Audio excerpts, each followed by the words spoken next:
Hello guys and welcome back to the channel. In this video, I'm going to show you how you can connect Stripe to Base44 application.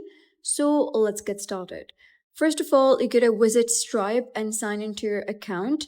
Once you're on the dashboard, from the left sidebar, you're gonna search for the option of developers. So once you do find that option, simply click on that and then click on API keys. And then you'll be redirected to developers API keys section. So you're going to click on create restricted key over here, and now it says powering an integration you built, powering this key to a third-party application, authorizing an AI agent. So you're going to go with this third-party application or integration you built. So let's just go with powering an integration you built. Then click on continue, and now it says one-time payments, recurring subscriptions and billings, in-person payments with terminal, reporting analytics and accounting. So let's say we're going to go with one-time payments and click on continue. After that, it's going to generate an API key for you. So you're going to simply give this key a name first. So I'm going to give it a name, scroll to the bottom, and then simply click on create key. So it will give you a key, and you're going to simply copy that key from here. So I'm just going to click to copy it. Once you click on it, it will get copied.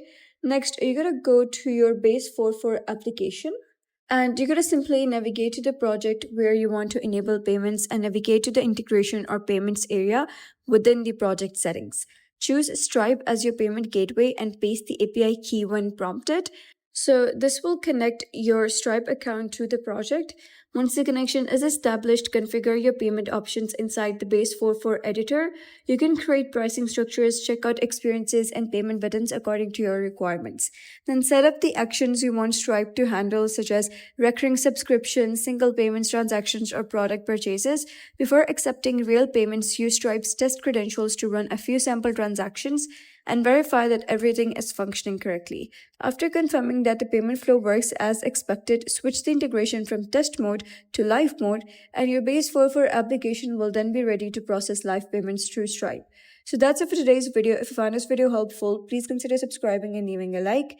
It really helps me out, and I'll see you next time.